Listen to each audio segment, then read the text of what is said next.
at Rugby Park between Kilmarnock and the league leaders Rangers, and Charlie Mann can bring us up to date with events there. A big game indeed, Hazel. An absolutely terrific contest in which Kilmarnock matched Rangers in every area to shatter the champions' 100% league record.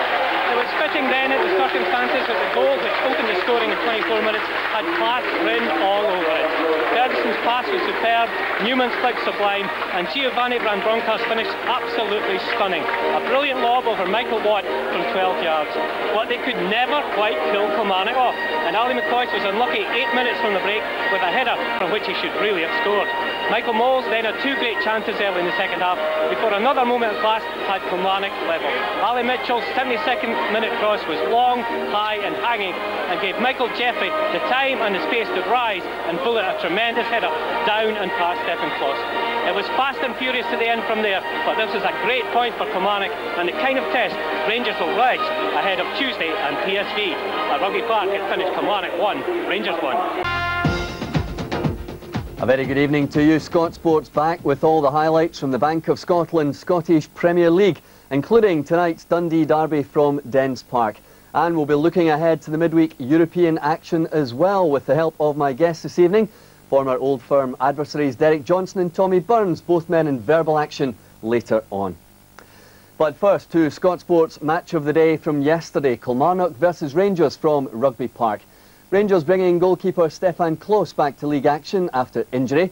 Kilmarnock forced to field third-choice keeper Michael Watt after a midweek injury to Colin Meldrum left him in the treatment room with Gordon Marshall. Match commentator Archie MacPherson. I must say, it's almost with a feeling of nostalgia that we return to the habitual rarity of a league programme with a 3 o'clock kickoff, which I think is what most customers here today would prefer every week. So, Rugby Park filled to the gunnels, and perhaps with more optimism than of late for the home crowd given the victory against Hibs on Tuesday, but against a Rangers side which hasn't lost a league game here since '94. Well, Killie have stuck as close to the 11 which beat Hibs as they possibly could, but with significant changes. Two of them very important. Gus MacPherson, who played partly in goal the other night, is back in his defensive position along with Jim Lauchlan, and beside him, of course, Frederick Dindeleux and Martin Baker.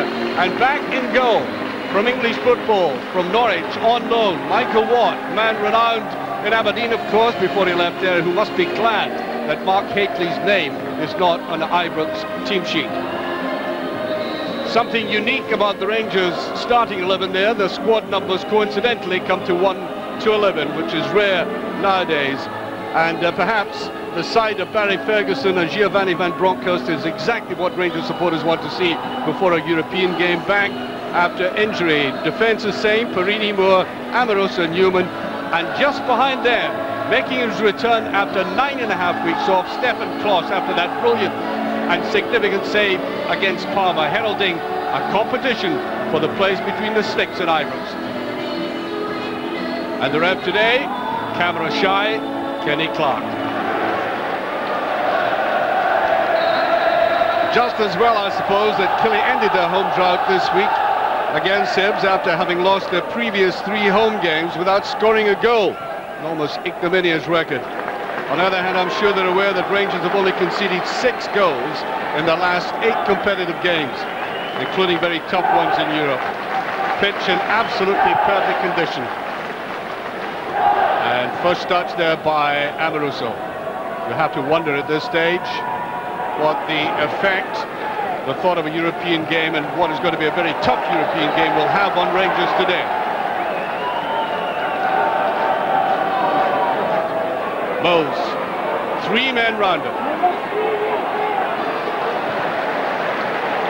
Forward movement there by Newman, but Albert's not accurate enough.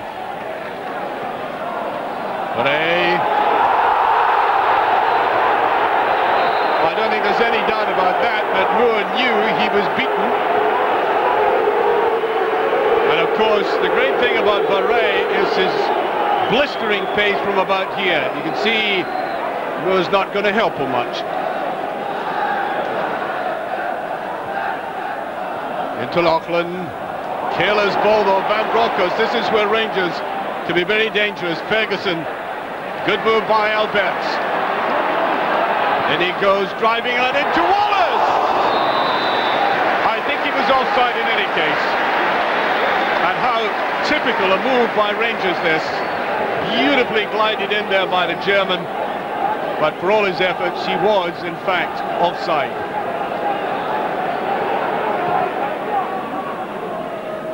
Doesn't come off there for Durrant, but I think a hand used by Van Bronckhorst.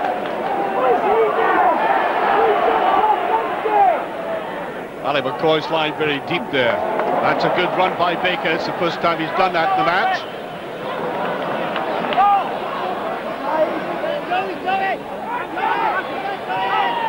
Reilly, no offside. Good possession at the moment by Kilmarnock. Holt is in there, and that wasn't far away. It may well be that Stefan Kloss slightly misjudged the final effort here. On the other hand, I think perhaps goalkeeping instinct was telling him that was going over. Ferguson saw that position very quickly indeed. Albert, Chelskis. Vareille does a lot of chasing around.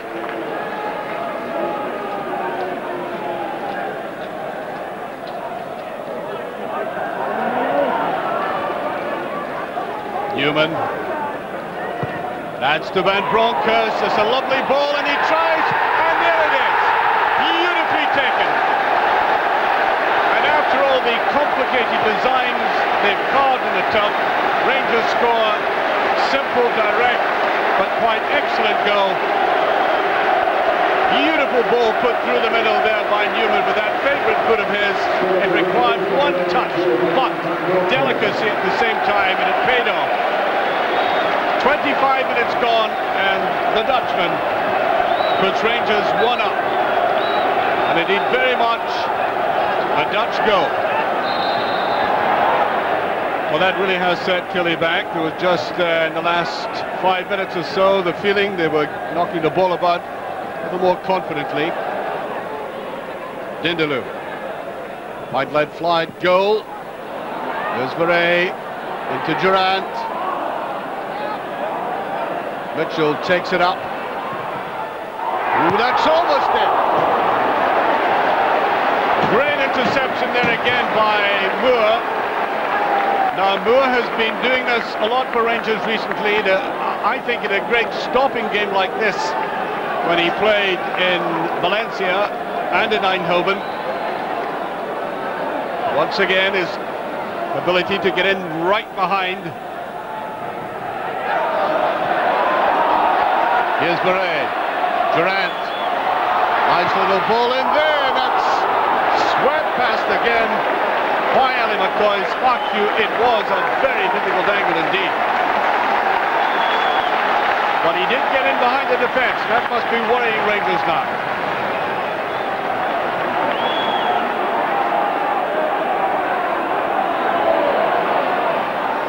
Killie working very hard indeed now.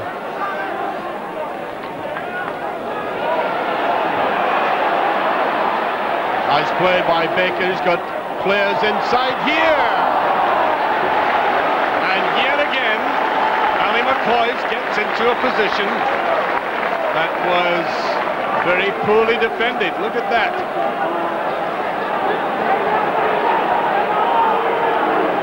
But also taking his time. It's Killie to make the running in a situation like this. And he's beaten again now, McCoist. Is he going to go for it himself? Amoroso gets back. McCoist too slow that time. Here's Durrant coming in, and that's just away for a corner kick. And all of that stemming from that negligent play by the Rangers captain. Well, the old Ali would have buried this. Caught in several minds. McCoist snapping at his heels, coming forward there and just delaying too much. McCoist injured in that collision with the final contact with Amoroso.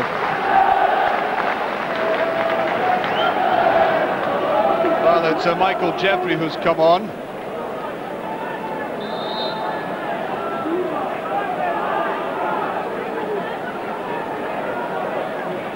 So Jeffrey on for Ali McCoist.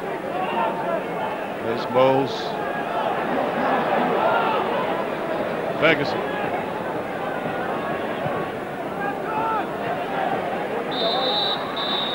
And there goes the half-time whistle. There's a man who scored a goal. Giovanni Van Bronckhorst simply executed, which makes it all the better. The long ball played forward. Good vision both by Newman and the man running onto it, Giovanni Van Bronckhorst. And Rangers go in, as I say, with that narrow lead by 1-0. Rangers restart the game, but with a forced change again, and rather ominously, Arthur Newman has gone off. I can only think it's an injury of some kind, and on comes Tony Vidmar, who's of course played splendidly in Newman's long absence, and I wonder if it's simply a knock or a recurrence of that injury which kept Newman out for such a long spell. We shall see. Amoruso.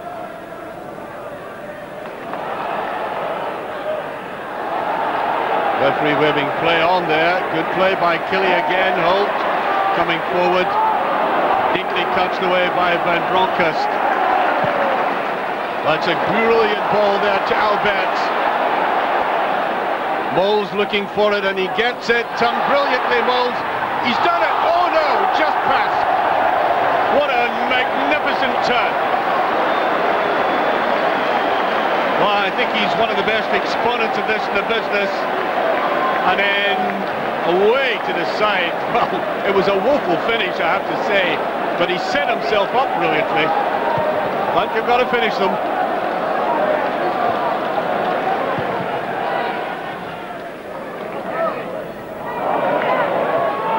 Oh, there's Vareille getting away. Great chance for Vareille. That's a marvellous tackle by Moore.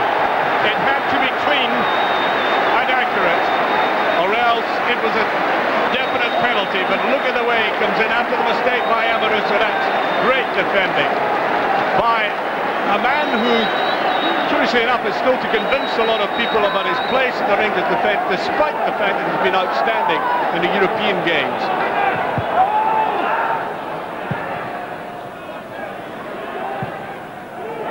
That's not a bad ball. Again, Moore to it. There's the header.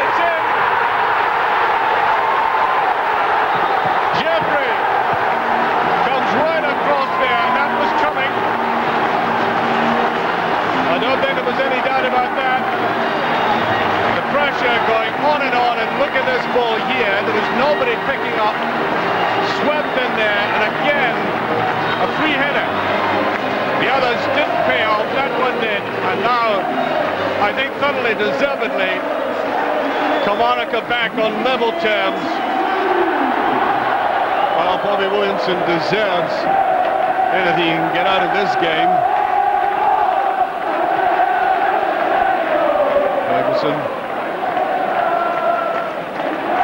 Rangers still playing patiently though.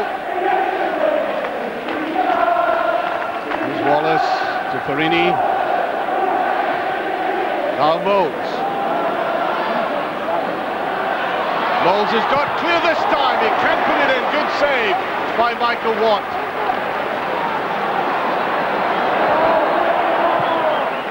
Wallace. That's to Moles, he's onside. It's in towards Wallace, and how? Did he miss it? He scooped it past. The ball came at him at a pretty abrupt angle. Good run by Moles again. He could see the run inside here, and just that little bounce in front of him put him off. Plenty time for Ian Durrant, stroke that around. MacPherson. Now Mitchell. Cocard. A good tackle by Moore again. Baker. Can he get it over though? Crossed it very well, the ball swerved in towards him. Ferguson. Now Moles. 4 players going back with him. Here's Albert. Now Wallace. Albert. Into Bidmar. Moles has it, little touch over there. Jonathan Johansson is in and Wallace gets underneath the ball. Over it goes. He's certainly hovering very well on this near side. He just almost shrugged his shoulders at it. Now to Ferguson. There's a shot at goal, there's a little touch across, and Johansson again really should have been alert to the fact that the Killie defence come out like that. Caught rather naively in that offside position. Now the game is finished. Killie thoroughly deserved their draw. They simply did not wilt after Rangers had gone in front. Throughout the game, Rangers have had the look of disorganisation right in the middle of the defence, especially for cross balls, and again they were finally caught out when Jeffrey came in there, put it away from Stefan Cross. One each, an indifferent performance by Rangers, something they have to get out of the system before Wednesday night. Kilmarnock 1, Rangers 1. Everyone was fired up all week for it. You know, I think we needed this game really to put ourselves back on track, and we fired everybody up, and I think you could tell in the park everyone was going for it. No, I think today we were totally not in the game.